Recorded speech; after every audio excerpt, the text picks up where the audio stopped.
मी Sachin Shinde, करकम superfast चॅनलमध्ये आपल्या सर्वांचं सहर्ष स्वागत। करकमचे आराध्य दैवत कनकंबा माता मंदिराची आपण आता पाहणी करणार आहोत। आपण करकमच्या इतिहासामध्ये पाहिला असता ग्रामदैवत कनकंबा देवी हे देवीच्या नावावरून करकम हे नाव पडलेलं आहे आणि या मंदिराची पाहणी करण्यासाठी आपण सर्वजण आलो आहोत। नुकताच आता 27 तारखेला पर्यटक दिन म्हणून आहे आणि या दिनानिमित्त करकममधील कनकंबा मंदिराचे किंवा ऐतिहासिक स्थळाला आपण भेट देणार आहोत। सुरुवात आपण ग्रामदैवत कनकंबा देवीपासून करीत आहोत।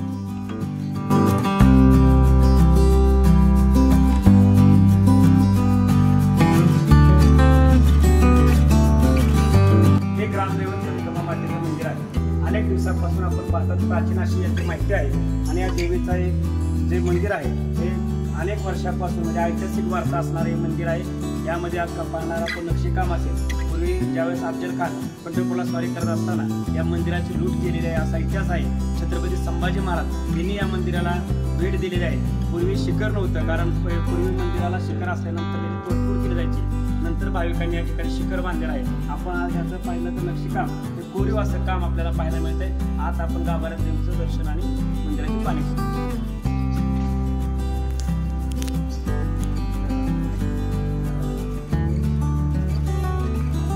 आपण पाहिलं असेल की इतिहासामध्ये प्राचीन काळापासून असणारे मंदिर आहे। त्या मंदिराचं नक्षीकाम पाहिल्यानंतर नक्कीच आपल्याला यामध्ये कोरीव असं अजंठा वेरूळ ज्याप्रमाणे नक्षीकाम आहे तसंच हे नक्षीकाम सुद्धा या मंदिराच्या खांबाला आहे। हे मंदिर प्राचीन असून त्या मंदिराचं कोरीव आणि नक्षीकाम हा इतिहासाचा वारसा जपणारं काम आहे आणि हे काम पाहण्यासाठी ऐतिहासिक पर्यटक असतील किंवा इतर पर्यटकांनी या मंदिराला भेट देऊन या मंदिराची पाहणी करावी। आपण पाहिलं असेल तर हे मंदिर असं पूर्ण गाभारा अत्यंत थंड आहे आणि पूर्ण दगडाचं वरून काम आहे। यामध्ये असणारे छत हे दगडी छत आहे। त्याचं नक्षीकाम आपण पाहिलं असता यामध्ये प्राचीन असे सर्व शिलालेख किंवा मूर्त्या कोरलेल्या आहेत। त्या मूर्त्यामध्ये सर्व देवतांचं दर्शन दाखवलेलं आहे। असे 4 खांबावर हे मंदिर तारलेलं आहे आणि पूर्ण दगडी काम आहे। आपण आता ग्रामदैवत कनकंबा मातेचा आपण या ठिकाणी मूर्तीची पाहणी करू।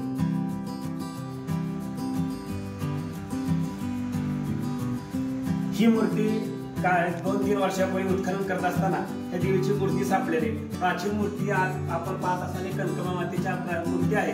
ही मूर्ती पूर्वी सोन्याची होती, कनक म्हणजे सोने आणि सोन्याची मूर्ती होती आणि त्याची लूट अफजल खानाने केली असल्यामुळे त्या देवीच्या नावावर कनक म्हणजे सोने आणि गावाचं नाव सुद्धा करकम पडलेलं आहे। त्याला ऐतिहासिक वारसा आहे। त्याचा आपण नक्षीकाम आणि मंदिराची पाहिलं असता मूर्तीमध्ये असणारे कोरीव असं नक्षीकाम हे प्राचीन आहे आणि हे प्राचीन काम आपल्याला पाहायचं असेल किंवा ग्रामदैवताचं दर्शन घ्यायसाठी पर्यटन स्थळ म्हणून आपण करकममध्ये येऊन याची पाहणी करावी। धन्यवाद।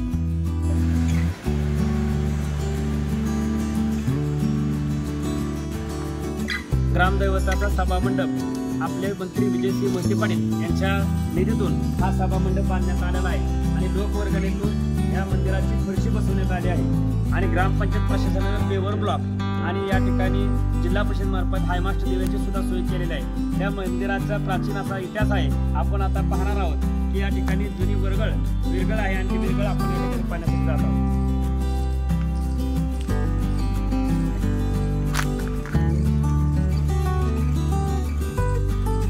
पूर्वीच्या काळी सती झाल्यानंतर सतीची प्रथा होती आणि ती सती दिल्यानंतर तिच्या स्मरणार्थ विरगळ म्हणून तयार केलेलं विरगळ आहे। या ठिकाणी नागपडीचं असं मंदिर आहे। या ठिकाणी दगडावर अशी महादेवाची पिंड आहे आणि या ठिकाणी जुनं असं मंदिर आहे। तर गुफा होती असं सांगितलं जातं। आपण ते मंदिराची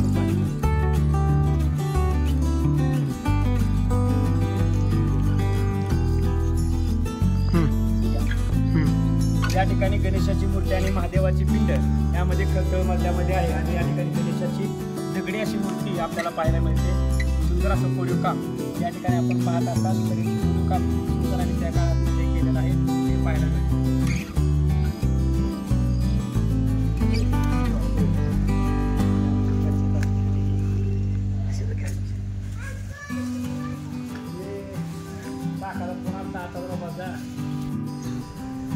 करकम नगरीमध्ये अशा 3 बारवा आहेत। हे टिळक चौकातील कसबा पेठ येथील ही बारव आहे। सुंदर असं बारवाचं कोरीव काम आहे। या ठिकाणी गवत थोडंफार उगवलं असलं तरी त्या बारवाचं नक्षीकाम आपण पाहिलं असता लक्षात येईल की प्राचीन अशी बारव आहे आणि बारवाला पाण्याची सोय पूर्वी केली जात होती। आणि या ठिकाणी आपण पाहतोय विष्णूची मूर्ती या ठिकाणी पाहायला मिळते.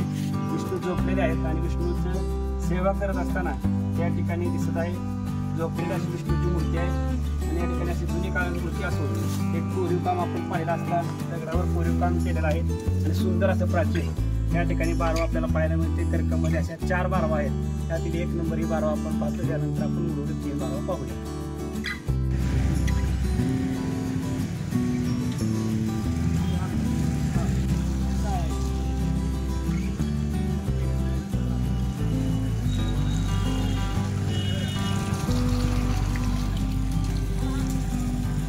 हे अंबाडपंथी मंदिर जे पूर्ण दगडाचं आहे. या दगडाचं हे अंबाडपंथी मंदिर आहे. या मंदिरामध्ये असणाऱ्या सुंदर अशा मूर्त्या या ठिकाणी आपल्याला पाहायला मिळतील. आपण मूर्त्यांचं दर्शन घेऊया. या ठिकाणी थोडी स्वच्छता आहे. प्रशासनाने लक्ष दिलं पाहिजे, पुरवठा विभागाने लक्ष दिलं पाहिजे आणि पर्यटन स्थळ म्हणून या ठिकाणी जी देखभाल दुरुस्त झाली पाहिजे. त्या ठिकाणी सुंदर अशा देवतांच्या मूर्त्या आपल्याला पाहायला मिळतील. आपण पाहूया. या ठिकाणी श्री गणेशाची मूर्ती आहे. त्याचबरोबर इथं वर्गळ आहे आणि त्याचबरोबर या ठिकाणी सुंदर असून देवीची कोरीव अशी मूर्ती आपण या ठिकाणी पाहतोय. त्याचबरोबर मूर्ती या ठिकाणी पाहतोय. त्या ठिकाणी फुटफुट झालेली अशी मूर्ती पण या ठिकाणी आहेत. अशी सुंदर मूर्ती आणि या अंबाडपंथी मंदिर या ठिकाणी देखभाल दुरुस्ती होणं गरजेचं आहे. प्रशासनानं लक्ष द्यावं आणि पर्यटन स्थळ म्हणून या ठिकाणी पुरातन विभागाने लक्ष देऊन या मूर्त्यांचा उद्धार आणि या मंदिराचा जीर्णोद्धार करावा लागेल.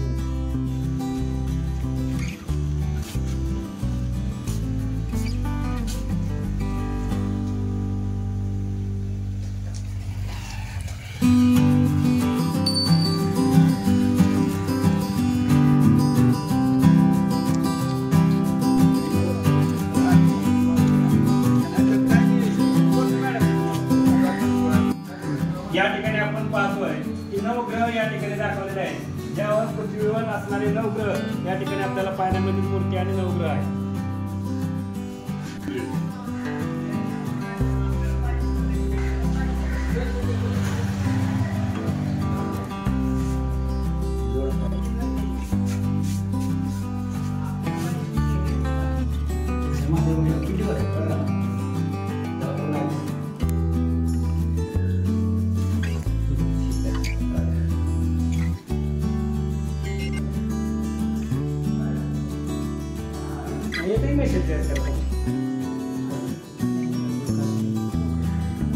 या ठिकाणी महाराष्ट्रात नारायण चुंचली या ठिकाणी सूर्यनारायणाची मूर्ती आहे. त्यानंतर आपण कर्कममध्ये कुंभारगिरी येथे असणारं महादेव मंदिर आहे. या महादेव मंदिरात सुंदर अशी सूर्यनारायणाची मूर्ती पाहायला मिळते. जी मूर्ती कोरीव अशी आणि प्राचीन काळाची मूर्ती आहे. त्या मूर्तीचं दर्शन आपण या ठिकाणी घेतो. यावर असणारं नक्षीकाम आणि सूर्यनारायणाची मूर्ती आपण महाराष्ट्रात आणि सोलापूर जिल्ह्यात फक्त 2 ठिकाणीच आहे. ते म्हणजे नारायण चुंचली आणि कर्कम या ठिकाणी. या ठिकाणी त्या संशोधकांनी अनेकांनी भेट दिलेली आहे आणि या मूर्तीची पाहणी केलेली आहे. पुरातन विभागाने याकडे लक्ष देऊन त्याचा उद्धार करावा.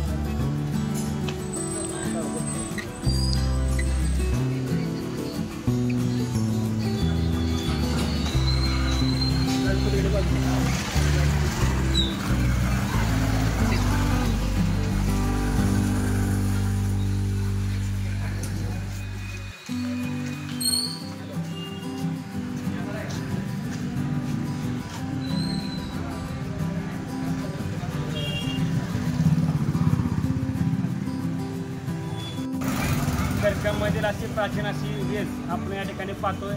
या वेशीला पूर्वी दरवाजा होता, लाकडी दरवाजा, आणि त्याला खिळे होते आणि रात्री फक्त दरवाजा उघडला जायचा आणि बंद केला जायचा. या ठिकाणी कोणाला आणि हा आपण 5 साली लाकडी चौकट आहे. याचा दरवाजा असता 4-5 वर्षापूर्वी झाल्यामुळे काढलेला आहे. त्याला ऐतिहासिक वारसा आहे. पेशवेकालीन वेस आहे आणि वेस पूर्ण आणखी चांगली आहे. यामध्ये गावातील स्थानिक नागरिकांनी लोकवर्गणीतून रंगरंगोटी आणि उद्धार केलेला आहे.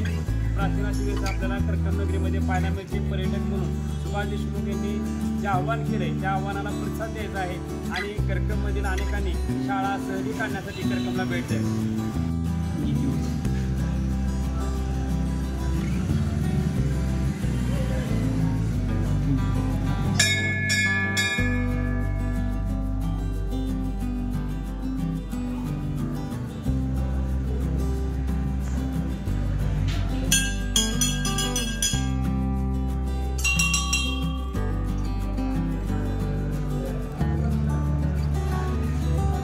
असं मारुती मंदिर हे आपल्या करकम नगरीमध्ये मध्यवर्ती आहे. या मंदिरामध्ये आपण नक्षीकाम हे प्राचीन असून या ठिकाणी इतिहास संशोधक माया पाटील त्याचबरोबर अब्दुलकर मॅडम यांनी भेट दिलेला आहे. करकममध्ये फार मोठा इतिहास आणि पारंपरिक इतिहास नक्षीकाम आपल्याला पाहायला मिळते.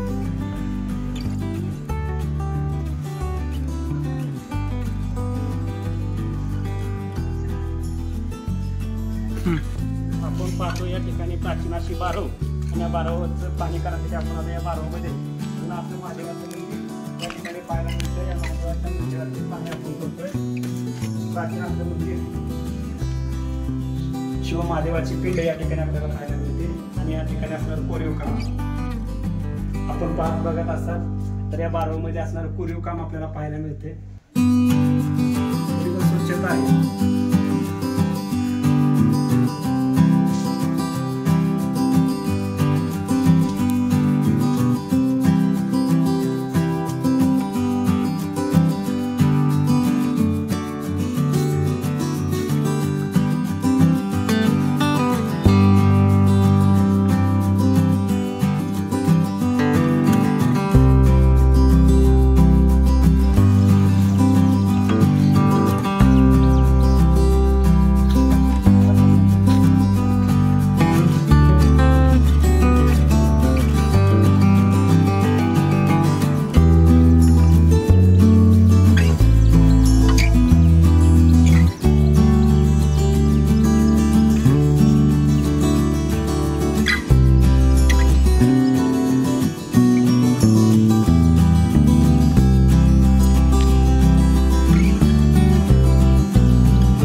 शिवकन्याचा तलाव आहे.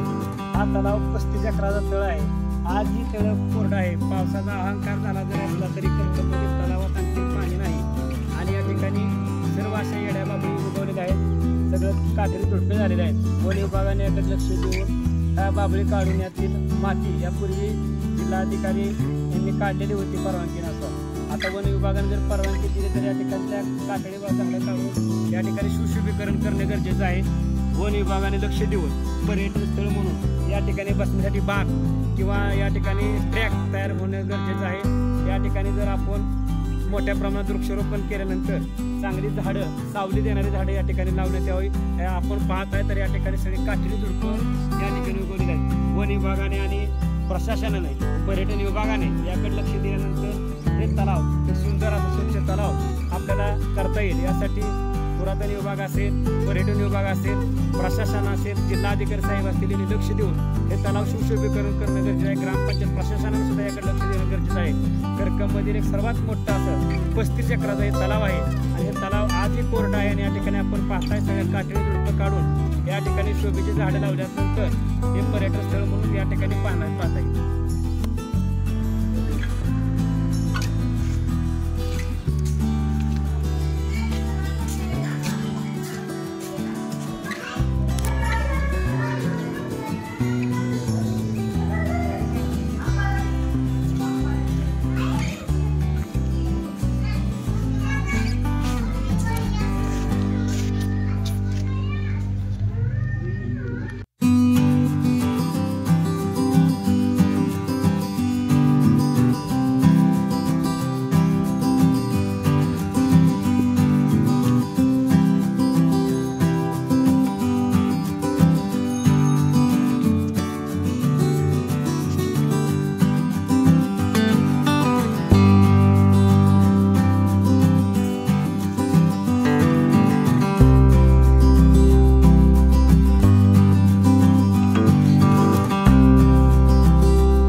पाठीमागे असणारं झाड, त्या लिंबाच्या झाडावर वडाचं एक झाड वटल्याला आपण पाहायला मिळतंय. आणि एक झाडावर झाड म्हणजे पहिल्यांदाच आपण या ठिकाणी पाहतोय. महाराज सर्वात मोठी महत्त्वाची मूर्ती या ठिकाणी आहे.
प्रभाकर अनंत वास्ते, श्री सद्गुरू बजरंग महाराज मठ विश्वस्त अध्यक्ष. सद्गुरू बजरंग महाराज मठामध्ये श्री सद्गुरू बजरंग महाराजांची संजीवनी समाधी, या समाधीचं वैशिष्ट्य म्हणजे सर्व ग्रामस्थ ग्रामदैवत म्हणून मानले जाते. या बजरंग महाराजांच्या मठामध्ये शिष्यांची 4 समाधी आहेत. असंच करकम गावामध्ये 11 समाधीचं संजीवन समाधीचं गाव या नावाने ओळखलं जातं. पंढरपूर नगर पंढरपूर रोडवरती करकम या गावी संजीवनी समाधीचं गाव म्हणून ओळखलं जातं.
बेधडक आणि रोखठोक बातम्या पाहण्यासाठी करकम सुपरफास्ट न्यूज चॅनलला सबस्क्राईब करा व बेल आयकॉनवरती क्लिक करून नोटिफिकेशन ऑन करा.